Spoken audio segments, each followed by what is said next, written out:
Teresa J. Cuevas, una artista a la que llevamos siguiendo durante años, admiramos su trabajo, una artista que bascula entre una mirada contemplativa al mundo natural y, por supuesto, a la psique interior, a la del artista y a la del espectador. Así que es un placer estar aquí. Buenos días, Teresa.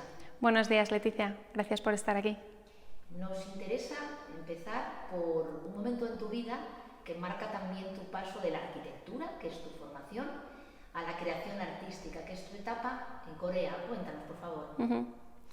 Bueno, yo estudié arquitectura aquí en Madrid y además hice un año allí en Seúl, algo que me voló la cabeza, me metió de lleno en la cultura asiática y de alguna forma sabía que tenía que volver. Trabajé allí 4 años y después ya volví a Madrid, trabajé también de arquitecta, pero siempre relacionando el mundo del arte con el mundo de la arquitectura, relacionando el mundo de la escala humana con el espacio. De alguna manera entraba en el psique humano y en la parte más psicológica, tratando esos espacios con una sensibilidad que de alguna manera atacase a nuestra emoción directamente, ¿no? Eso al final es lo que yo interpreto que es el arte. Y de alguna manera me llevó a interpretar esos diarios personales que yo trabajaba para entenderme a mí misma y para intentar contar diferentes aspectos de mi vida, pues llevarlos al lienzo en grande, llevarlos a una espacialidad de otra dimensión, y teniendo los dos mundos de la arquitectura y el arte, en algún momento tuve que elegir y dije, mira, me hace feliz el arte, aquí es donde canalizo realmente y por aquí vamos a tirar, este camino es maravilloso. O sea que ese minimalismo que entiendo que encontraste en la cultura coreana, eso que me comentabas fuera de cámara, de esa limpieza, de esa pulcritud, primero trabajaste en el plano emocional antes de sentarte a trabajar en tu propia obra. Bueno, pensando en las referencias, creo que la asiática es la principal, pero si empiezo a pensar en cómo empezó mi proceso con el arte abstracto, realmente fue Fernando Zóbel quien me enseñó a depurar el paisaje, a entornar los ojos y a quedarme con lo esencial. Esa capacidad de quedarme con lo esencial se trasladó después a la arquitectura y al arte en la que trabajaba en Corea del Sur. Y de esa herencia, de todo lo trabajado, todo lo vivido de manera introspectiva y todo lo estudiado, también relacionado con la cultura asiática, que al final es una cultura que depura, y depura, y depura, y depura, es muy circular. Y al final en ese círculo tú te das cuenta que hay muchas cosas que vas desechando. Y eso es realmente lo que yo intento trabajar aquí, con mensajes muy claros, muy concisos y quedándome con lo que más me importa. Llama la atención en el estudio de Teresa el distinto tipo de obra, distintos soportes, distintos materiales, distintas técnicas. ¿Qué te lleva a ello, Teresa? Pues esto es una pregunta que me hace mucha gente al entrar al taller, Leticia, y lo resumo de una manera muy sencilla. Y es que creo que aquí hay dos mundos, el mundo de dentro a fuera, el mundo de observar la naturaleza, que al final es el mayor maestro y es el que más nos enseña, es la referencia para todo, hasta el proceso del agua de los ríos, hasta la imagen del propio agua, los vientos, las aguas, el Atlántico, el Mediterráneo, que además constituyen tanto mi familia, las direccionalidades de la luz, pues como contaba antes, lo que me ayuda a simplificar un paisaje y lo que me traigo al taller cuando viajo, cuando tengo algún tipo de experiencia relacionado pues, con la naturaleza, ese gran maestro. Y después nos encontramos con el mundo de dentro a dentro, que es un mundo interior, un mundo más meditativo. Creo que es algo que me ha acompañado más en un proceso de maduración y de introspección y de entendimiento de mi propia historia, pero que a la vez invita al espectador a hacer ese ejercicio, ¿no? Es la serie de Avance que en diferentes técnicas habla de cómo las capas de los diferentes eventos de nuestra vida se superponen y en algún momento aparece un hito, aparece un elemento que nos hace reflexionar, que nos constituye tal y como somos, y sea bueno o malo, con él avanzamos con luz y paz. Ese análisis de todos esos momentos que constituyen realmente el yo, creo que es un ejercicio bonito para llegar a la comprensión y al perdón y a la compasión de muchas cosas que nos ocurren en nuestra vida y al final nos hacen avanzar, por eso así se llama también la serie, hacia un camino de luz, que la luz al final engloba todo el protagonismo de la obra, tanto de naturaleza y luz como de avance.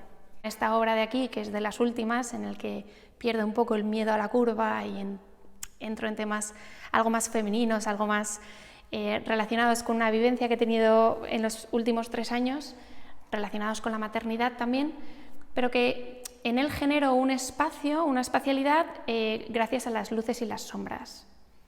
De ahí los matices. El miedo a la curva.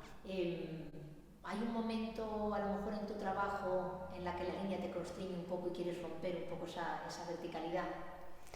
Bueno, creo que la geometría es intrínseca en mi vida y como arquitecta es algo que me genera cierta seguridad, porque es una forma de controlar el espacio, de rectangulizar y de encontrar cierto equilibrio de una manera fácil, y es en la curva donde entra la naturaleza, además, porque ahí vuelve a ser el gran maestro, donde entra el gesto, entra la mano, la dinámica que no controlas tanto.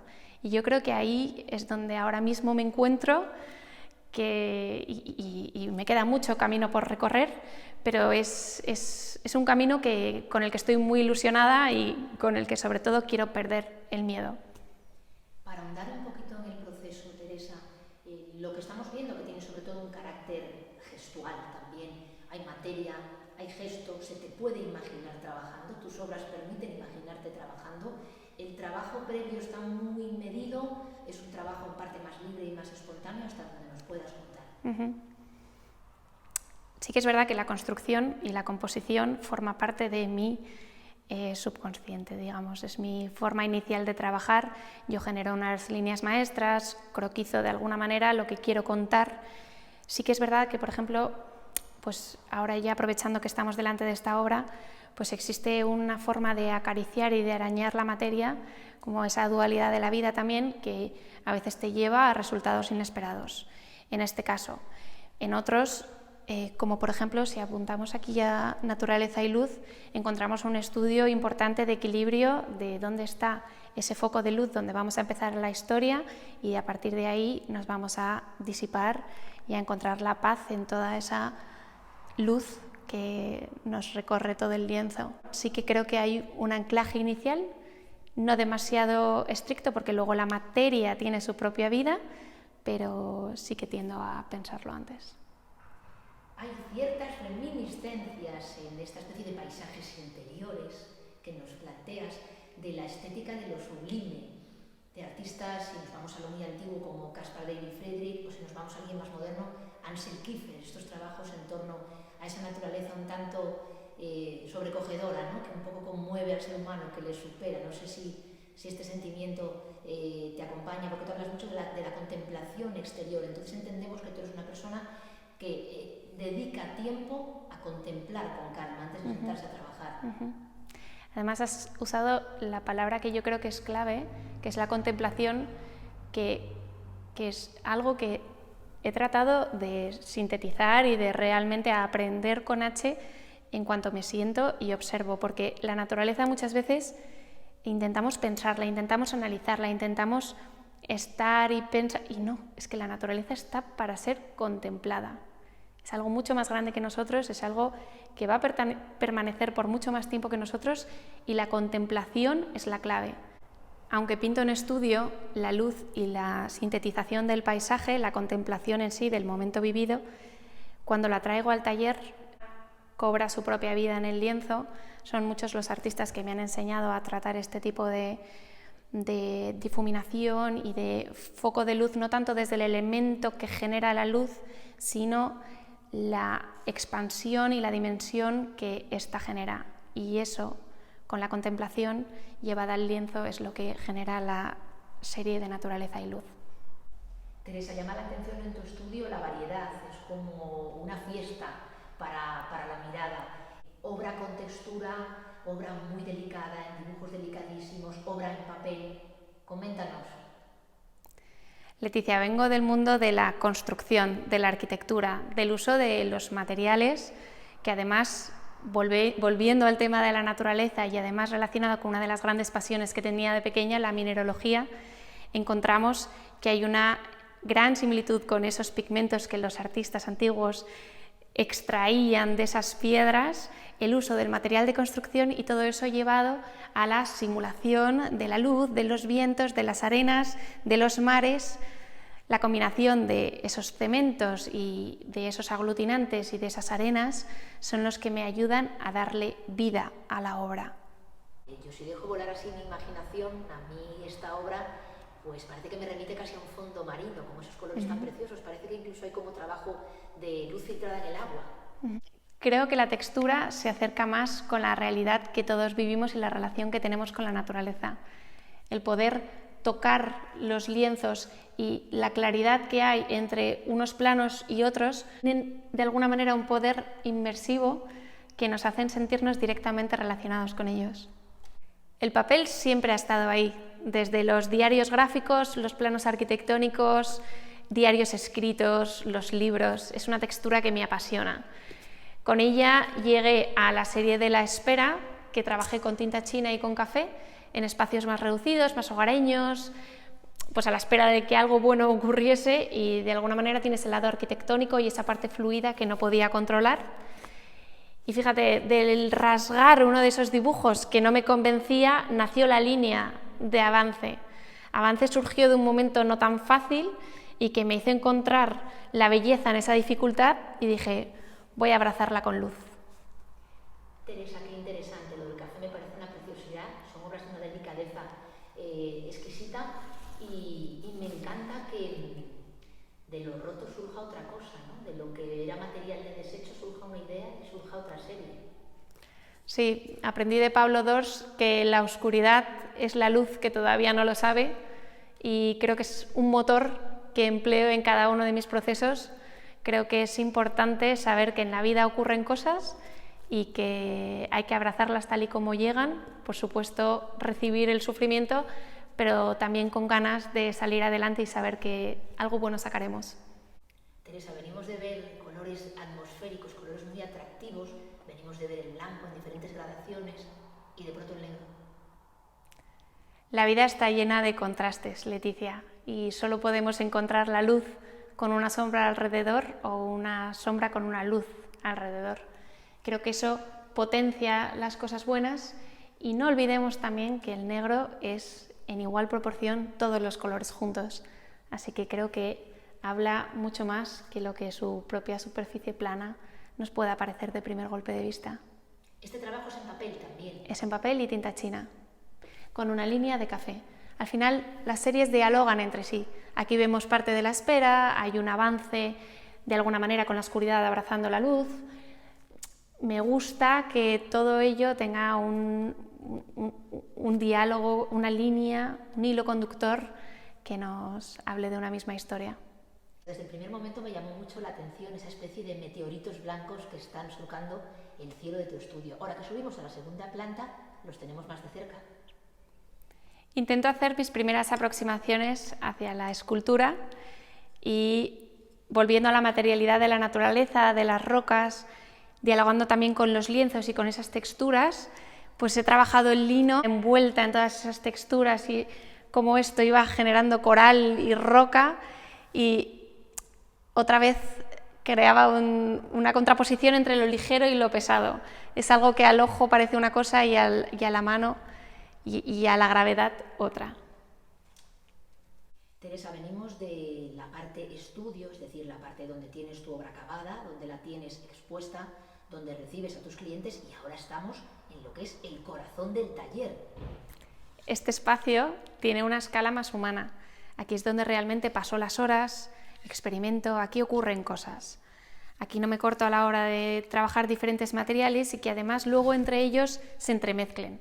Hemos hablado antes de la serie de La Espera, y aquí se lanza al gran formato, al lienzo.